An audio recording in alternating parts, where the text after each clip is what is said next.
오늘 우리들에게 주시는 하나님의 말씀은 구약 창세기 5장에서 그리고 신약 요한복음 11장에서 각각 보도록 하겠습니다. 이 계시의 말씀을 봉독할 때 하나님의 음성을 다 함께 들으시기 바랍니다. 먼저 창세기 5장 21절에서 31절까지의 말씀을 봉독하겠습니다. 에녹은 65세에 무드셀라를 낳았고 무드셀라를 낳은 후 300년을 하나님과 동행하며 자녀들을 낳았으며 그는 365세를 살았더라. 에녹이 하나님과 동행하더니 하나님이 그를 데려가심으로 세상에 있지 아니하였더라. 무드셀라는 187세에 라멕을 낳았고 라멕을 낳은 후 782년을 지내며 자녀를 낳았으며 그는 969세를 살고 죽었더라. 라멕은 182세에 아들을 낳고 이름을 노아라 하여 이르되 여호와께서 땅을 저주하심으로 수고롭게 일하는 우리를 이 아들이 안위하리라 하였더라. 라멕은 노아를 낳은 후 595년을 지내며 자녀들을 낳았으며 그는 777세를 살고 죽었더라. 아멘. 요한복음 11장 25절에서 27절 말씀을 봉독하겠습니다. 예수께서 이르시되 나는 부활이요 생명이니 나를 믿는 자는 죽어도 살겠고 무릇 살아서 나를 믿는 자는 영원히 죽지 아니하리니 이것을 내가 믿느냐. 이르되 주여 그러하외다. 주는 그리스도시요 세상에 오시는 하나님의 아들이신 줄 내가 믿나이다. 아멘. 아멘. 여러분, 지난 금요일 우리는 서울시장이 스스로 목숨을 끊었다는 뉴스를 전해 들었습니다.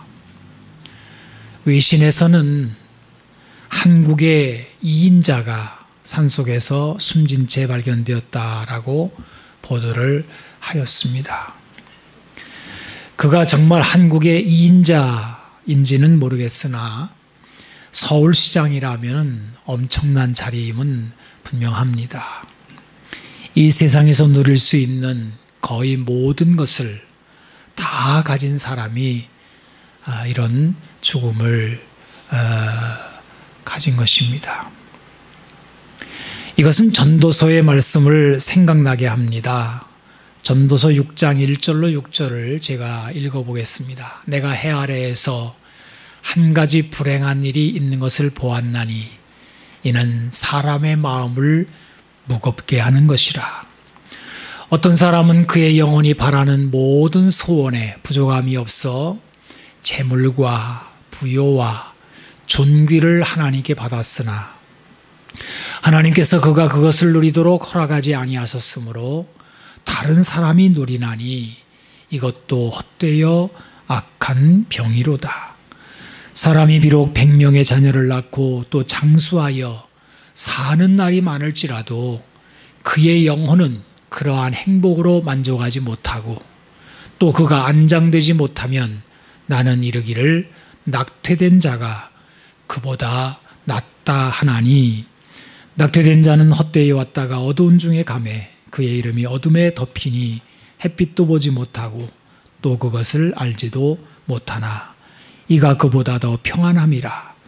그가 비록 1000년의 갑절을 산다 할지라도 행복을 보지 못하면 마침내 다 한 곳으로 돌아가는 것뿐이 아니냐. 부귀와 장수는 오래도록 사람들이 꿈꿔온 축복의 내용입니다. 그런데 장수하여 사는 날이 많을지라도 행복을 보지 못하면 이 무슨 소용이냐. 다 죽음으로 결국 끝나는 것이 아니더냐 하는 것이 전도사가 밝히고 있는 말씀입니다. 오늘 우리가 읽은 창세기 5장의 말씀은 장수한 사람들의 이야기입니다. 모두 10명의 인물이 등장하는데 이들이 산 평균 수명이 900세입니다. 이 중에 제일 오래 산 사람이 무드셀라로 자그마치 969세를 살다가 죽었습니다. 정말 오랜 세월을 산 사람들입니다. 제가 어릴 때 동네에서 어르신이 60을 맞으면 환갑잔치를 아주 거하게 했습니다. 사람이 60을 살면 장수했다고 해서 큰 잔치를 차린 겁니다. 이게 불과 지금부터 40-50년 전 이야기입니다. 이제 요즘에 들어서 환갑잔치를 하면 다들 이상하게 여길 겁니다. 60은 청춘이라고 합니다. 80쯤 되어야 어르신 소리를 듣습니다. 이제는 100세 시대가 된 겁니다. 그야말로 장수의 복이 우리들에게 왔습니다.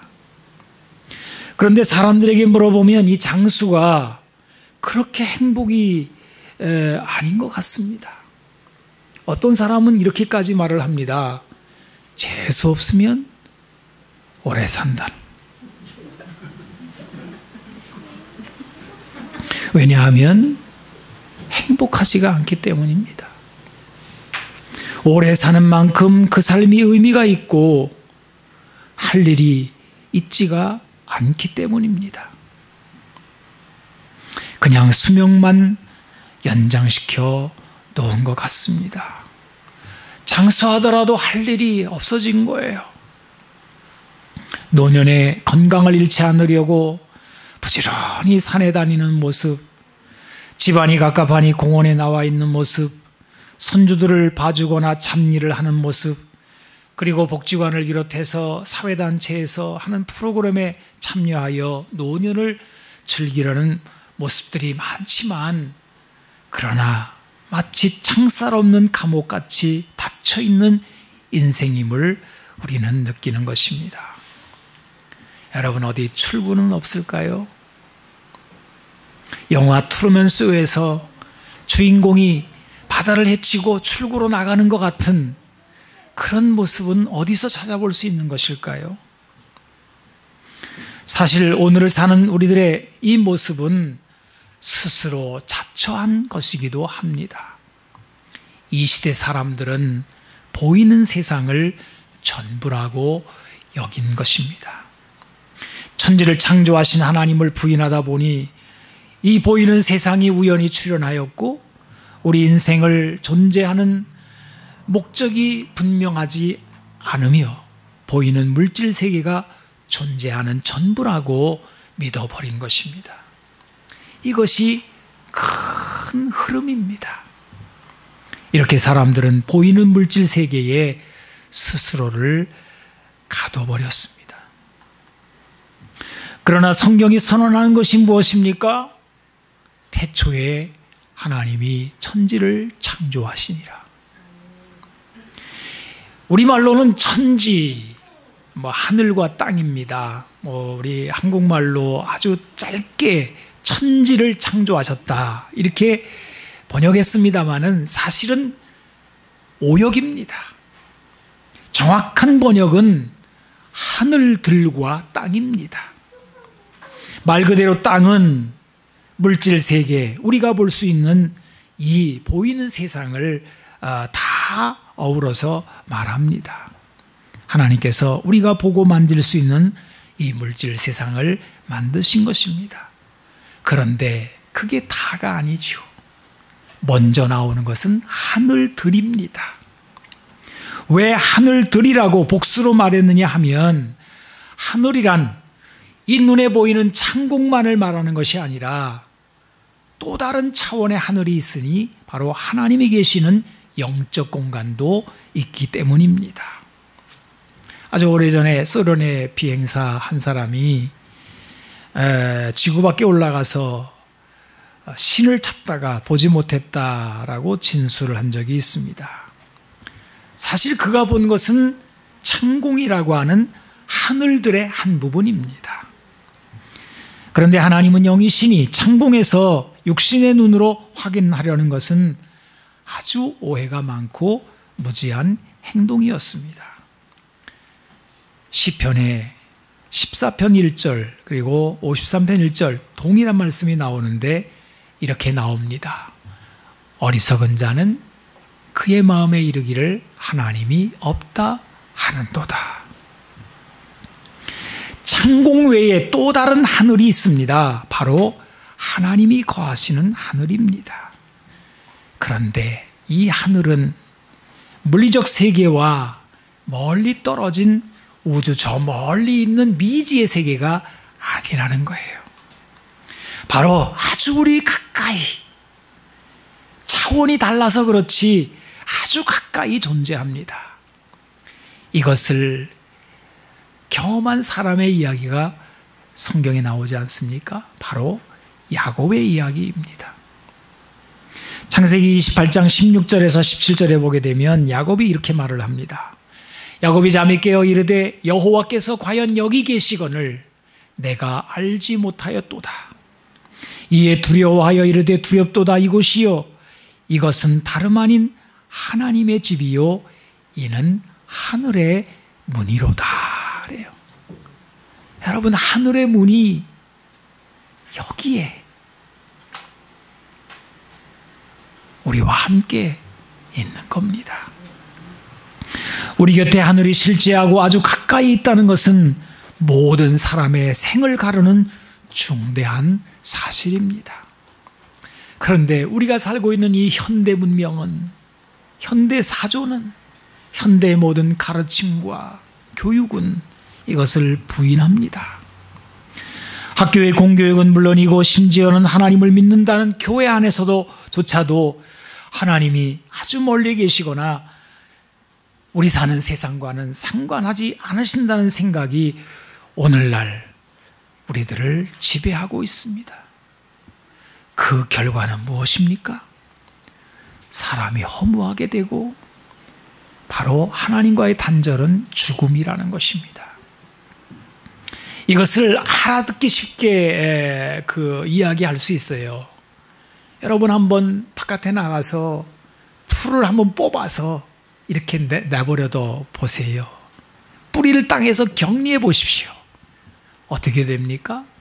잠시 후에는 시들어 죽을 것입니다. 왜냐하면 식물의 생명은 그 뿌리를 땅에 붙이고 있어야 되기 때문입니다. 물론 수경재배라는 것도 있겠지만 마찬가지 이야기겠죠. 여러분, 성경에 시편 1편이 말하는 게 무엇입니까? 복 있는 사람은 시냇가에 심은 나무와 같다라고 하는데 같은 내용입니다. 사람에게 생명의 뿌리는 바로 생명의 근원 되시는 하나님이시라는 거예요. 사람은 하나님과 함께할 때에만이 생명을 유지할 수 있습니다. 오늘 우리가 읽은 창세기 5장에 나오는 이 10명의 사람들을 보십시오.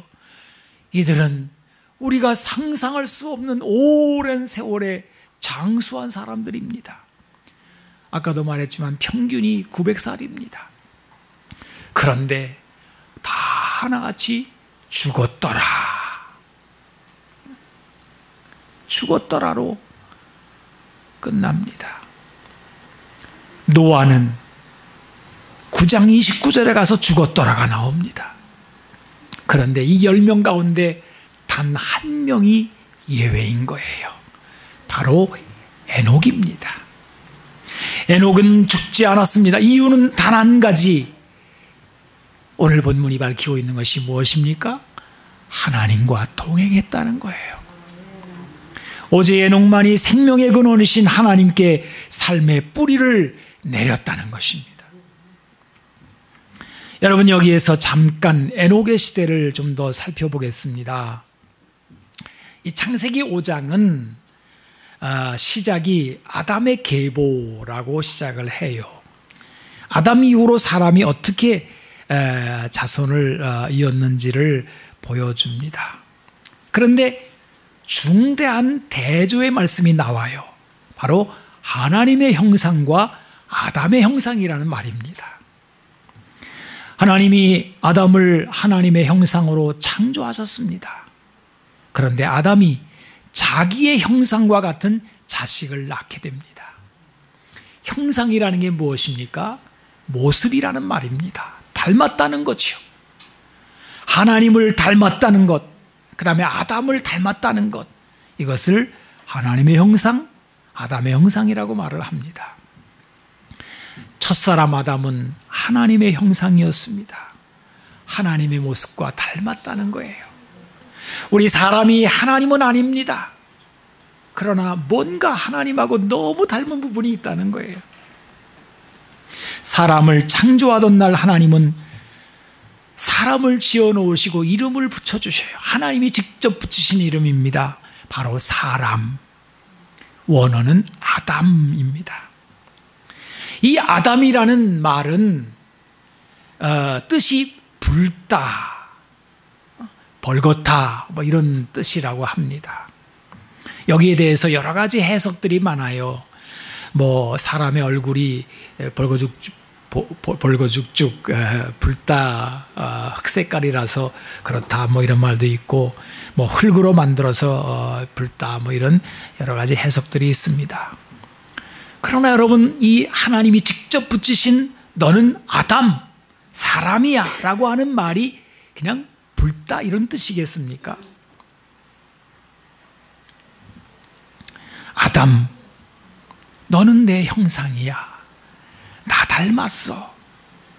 그래서 아담이라는 이름에는 하나님 닮았다는 뜻이 담겨져 있는 것입니다. 여러분, 하나님은 빛이시라고 성경이 말하고 있는데, 아담이 붉다는 것은 하나님의 빛을 담아 빛나는 존재라는 뜻이 아닐까요?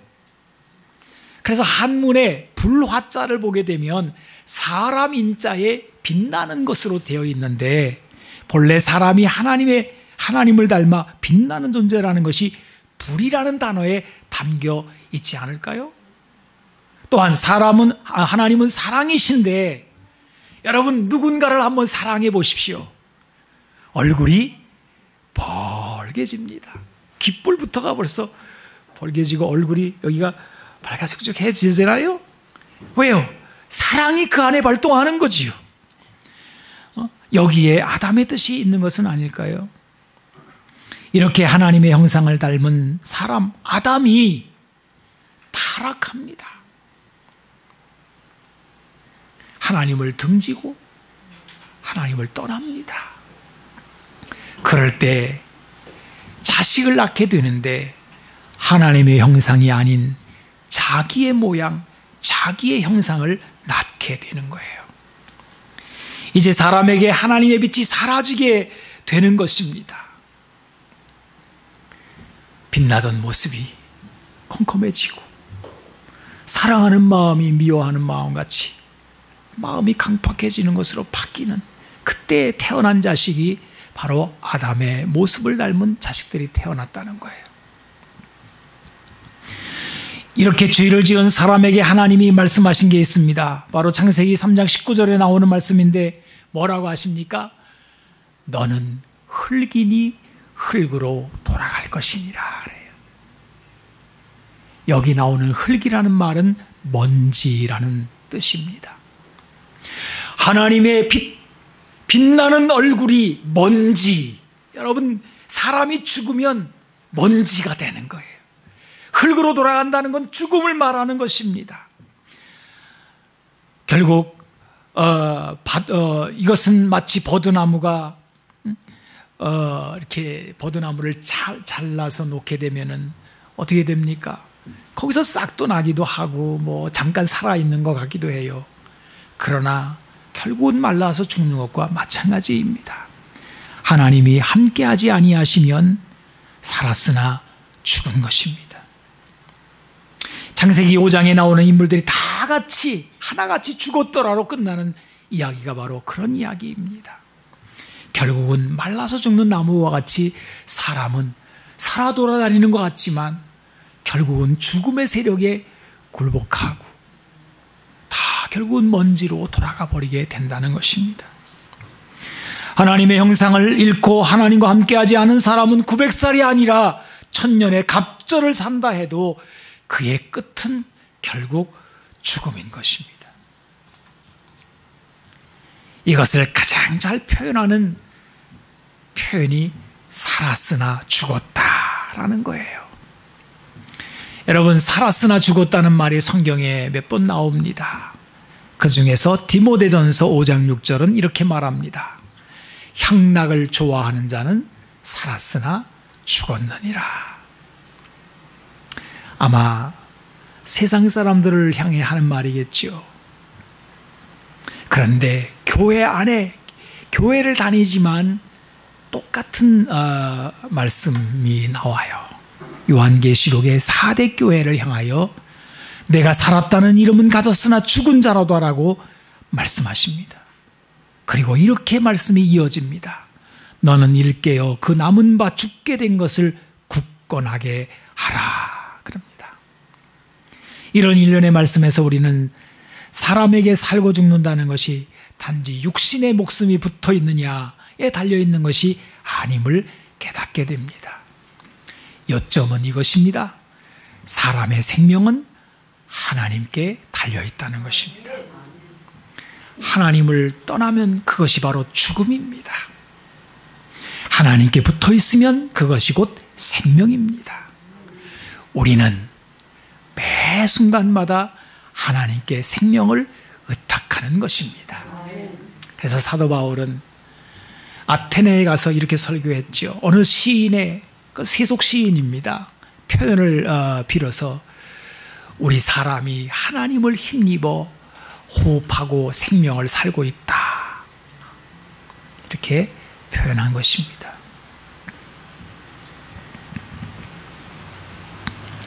만약에 여러분, 우리의 매 순간이 하나님에게 생명이 달려있다고 한다면 이 매 순간을 계속하여 이어나가서 하나님과 동행하는 삶을 산다고 말한다면 그것을 뭐라고 부르겠습니까? 그것을 영생이라고 부르는 것입니다. 기독교가 말하는 영생은, 성경이 말하는 영생은, 하나님께서 우리에게 말씀하시는 영생은 사람이 죽은 후에 천국 가서 영원히 산다는 것이 다가 아닙니다. 우리의 영생은 바로 하나님과 함께하는 그것입니다. 그래서 지금 우리는 여기에서 영생을 말할 수 있는 겁니다. 영원한 생명은 하나님과 동행하는 것입니다. 자, 여기에서 우리는 요한복음을 한번 살펴보겠습니다. 저 개인의 얘기입니다만은 제가 성경을 읽다가, 여러분, 성경은 한꺼번에 다 깨달아지는 책은 아니죠. 어떤 거는 쉬워서 잘 이렇게 금방금방 와닿는 부분도 있는가 하면 어떤 부분은 너무 어렵고 그다음에 아주 난해한 부분들도 있습니다. 그런데 그 난감한 부분 중에 하나가 오늘 우리가 본문으로 읽은 요한복음 11장 25절에서 26절이에요. 우리 다시 한번, 우리 같이 한번 읽어볼까요? 자, 여러분 읽어보겠습니다. 시작. 예수께서 이르시되 나는 부활이요 생명이니 나를 믿는 자는 죽어도 살겠고 무릇 살아서 나를 믿는 자는 영원히 죽지 아니하리니 이것을 내가 믿느냐. 자, 여러분, 이 말씀은 나사로가 죽었을 때 예수님이 마르다에게 하신 말씀입니다. 예수님이 나사로가 다시 살아날 것을 이렇게 말씀하셨죠. 내 오라버니가 다시 살아나리라. 마르다가 이 말을 이렇게 받습니다. 마지막 날 부활 때에는 다시 살아날 줄을 내가 아나이다. 자, 여기까지만 봐도요, 이게 사실 보통 믿음이 아닙니다.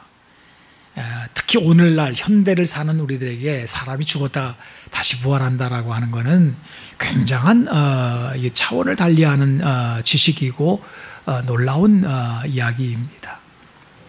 어디 가서 물어보세요. 사람 죽으면 다 끝이에요. 모르겠다는 거예요. 그리고는 사람 죽으면 다 똑같이 말을 해요. 좋은 데 갔다고. 말도 안 됩니다. 아니, 안 믿으면서 좋은 데 갔다는 거예요. 편히 쉬시라고. 아니, 이런 불합리한 얘기가 어디 있습니까? 여러분, 모든 동물들과 달리 사람은 영생을 사모하는 마음이 있어요. 그래서 영생에 대한 개념을 갖고 있다고요. 그런데 어쨌든 간에 이 유대인들은 이 성경을 갖고 있고 또 천사도 믿고 영적인 세계도 알고 하기 때문에 이 부활에 대한 개념을 갖고 있어서 마르다가 그런 거예요. 주님, 이 세상 다 끝날 때 사람들이 다 부활할 때 나사로도 살겠지요. 이렇게 얘기를 했어요. 여러분, 마르다의 이 말은 우리들의 생각과 지금 우리 교회를 다니고 있는 우리들과 뭐 별반 다르지 않습니다. 우리도 이런 믿음을 배웠어요. 마지막 날 부활 때에는 다시 살아날 것이다. 그때 우리는 영생할 것이다. 이거지요.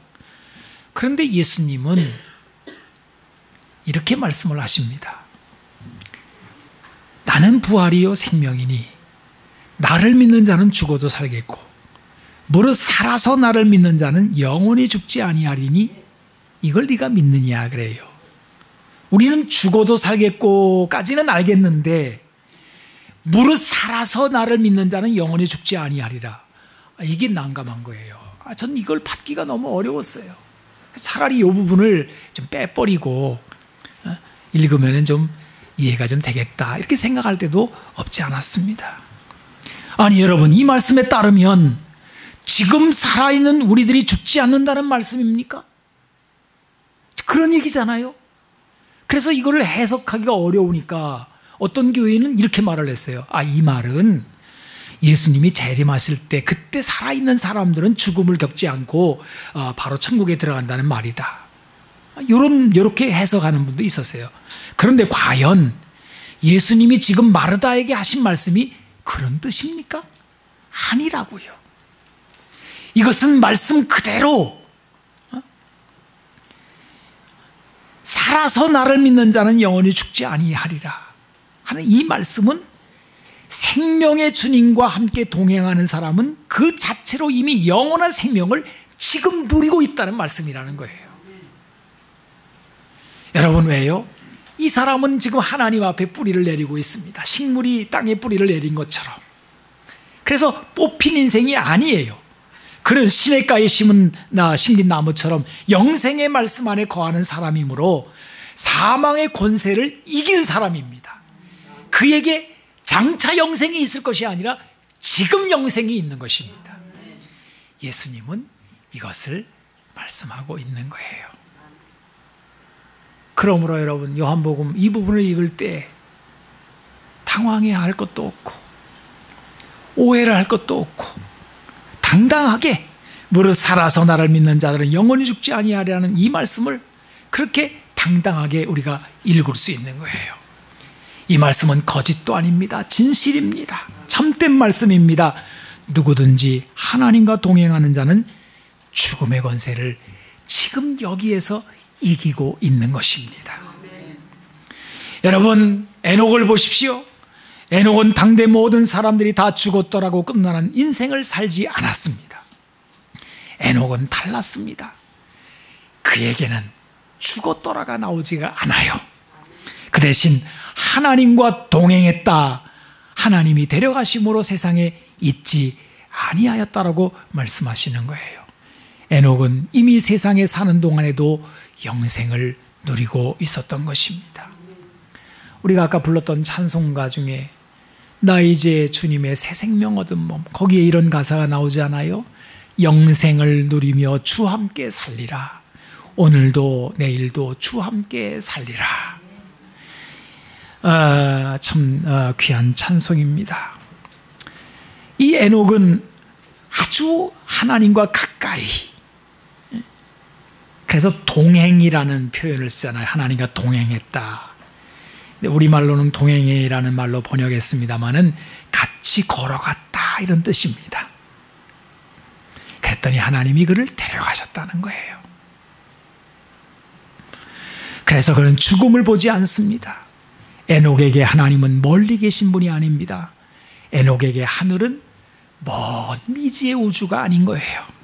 지금 자기 곁에 하나님이 계십니다. 보이는 물리적인 세상만이 아니라 보이지 않는 세상이 가까이 있었던 거예요. 에녹은 이것을 실제로 여기며 살았습니다. 하나님과 동행하는 삶, 그것이 곧 영생인 것입니다.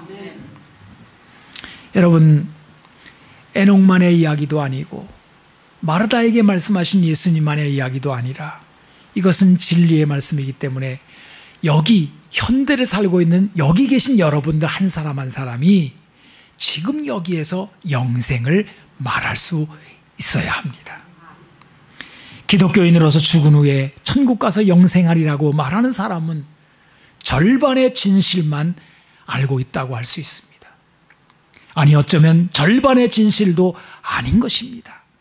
영생 개념을 아예 모르고 있는 것일 수도 있습니다. 영생은 무엇입니까? 예수님께서 아주 명확하게 말씀하셨어요. 그것은 요한복음 17장 3절 말씀입니다. 여러분 너무 귀한 말씀이니까 우리 같이 한번 읽어보기를 바랍니다. 자, 시작. 영생은 곧 유일하신 참 하나님과 그가 보내신 자 예수 그리스도를 아는 것이니이다. 하나님을 아는 것, 예수님을 아는 것. 여기 안다는 말은 단순히 지식을 말하는 게 아닙니다. 바로 에녹과 같이 하나님과 동행한다는 말이에요. 하나님과 함께 걸어가는 동반자의 삶을 안다라고 말한 것입니다. 그런 거로 이 말씀은 풀어 설명하면 이런 거예요. 영생이란 하나님과 예수 그리스도와 동행하는 것이다. 여기 영생이 있습니다. 오늘날 물리적 지식이 팽배한 시대에 우리는 이 말씀에 아주 취약합니다. 아주 무지해요. 우리는 생물학적 목숨이 다라고 여깁니다. 시편 49편을 보면 이런 말씀이 나옵니다. 49편 12절 사람은 존귀하나 장구하지 못함이여 멸망하는 짐승 같도다. 똑같은 내용의 말씀이 20절 49편 20절에 한 번 더 나옵니다. 존귀하나 깨닫지 못하는 사람은 멸망하는 짐승 같도다. 사람이 얼마나 존귀한지 몰라요. 그런데 이 영적 지식들이 전부 다 쇠퇴해가지고 이게 전부 다 이 기능들이 다 마비가 된 것 같아요. 그러니 현대인들은 어마어마한 물질 세계, 어마어마한 것들을 누리면서도 전부가 다 멸망하는 짐승과 같이 그렇게 살아가고 있는 것입니다. 깨닫지 못하는 사람 대신에 하나님이 없는 사람이라고 해도 이 말은 통합니다. 여러분, 사람에게 하나님과 동행한다는 것이 얼마나 중요한지 몰라요. 그래서 미가 선지자는 이렇게 선언합니다. 미가서 6장 8절 사람아 주께서 선한 것이 무엇임을 내게 보이셨나니 여호와께서 내게 구하시는 것이 오직 정의를 행하며 인자를 사랑하며 그 다음에 나오는 말씀이 뭐예요? 겸손하게 내 하나님과 함께 행하는 것이 아니냐. 저는 이 말씀이 이렇게 들려요. 사람이란 자고로 하나님과 동행할 때만이 사람이 아니냐. 요즘에는 강아지와 동행하는 사람이 많습니다. 또 개는 또 지가 사람인 줄 안대요. 아주 웃기는 세상이 된 것 같습니다. 애견가들에 대한 비판을 하려고 하는 게 아닙니다. 여러분, 우리 사람은 왜 자꾸 하향으로 내려가는 것입니까? 우리를 창조하시고 존귀하게 만드신 그 영광스러운 저 하늘에 하나님께로부터 우리가 났는데 하나님과 동행해야지 왜 자꾸 내려가는 것입니까?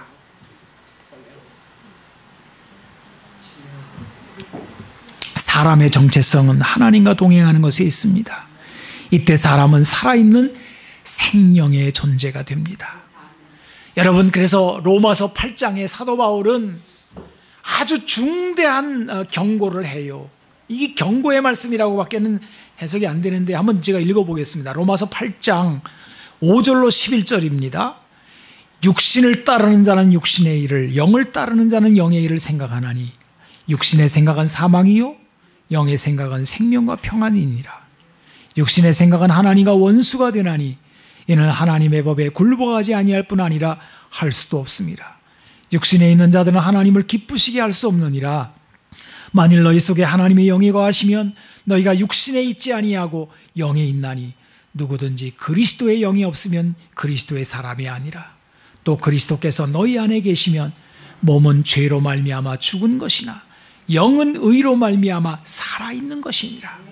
예수를 죽은 자 가운데서 살리신 이의 영이 너희 안에 거하시면 그리스도 예수를 죽은 자 가운데서 살리신 이가 너희 안에 거하시는 그의 영으로 말미암아 너희 죽을 몸도 살리시리라 그랬어요. 사도 바울이 영생을 잘 풀어 설명을 했습니다. 여러분, 이제 마지막으로 한 가지를 더 살펴보고자 합니다. 다시 에녹의 이야기로 돌아가 보겠습니다. 그럼 에녹은 어떻게 하나님과 동행하게 되었을까요? 당대 모든 사람들이 전부 다 죽음의 권세 아래 굴복하고 다 죽었더라로 끝나는 그때에 어떻게 에녹은 그들이 발견하지 못한 영생의 비결을 어떻게 알게 되었을까요? 사실 우리는 잘 모릅니다. 워낙에 본문에 나오는 이야기가 짧고 고대에 있었던 이야기이기 때문에 에녹이 어떤 인물인지 어떤 삶을 살았는지 알기에는 정보가 너무 부족해요. 그런데 오늘 본문에 보게 되면 이런 힌트가 하나 나옵니다.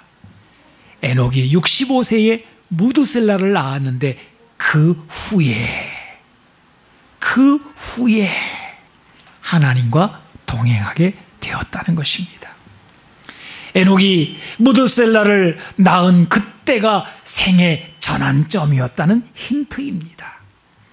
그러면 무슨 일이 있었을까요? 에녹이 자식을 낳아 기르면서 어떤 변화가 있었을까요? 에녹은 300년을 하나님과 동행하였다라고 본문은 말합니다.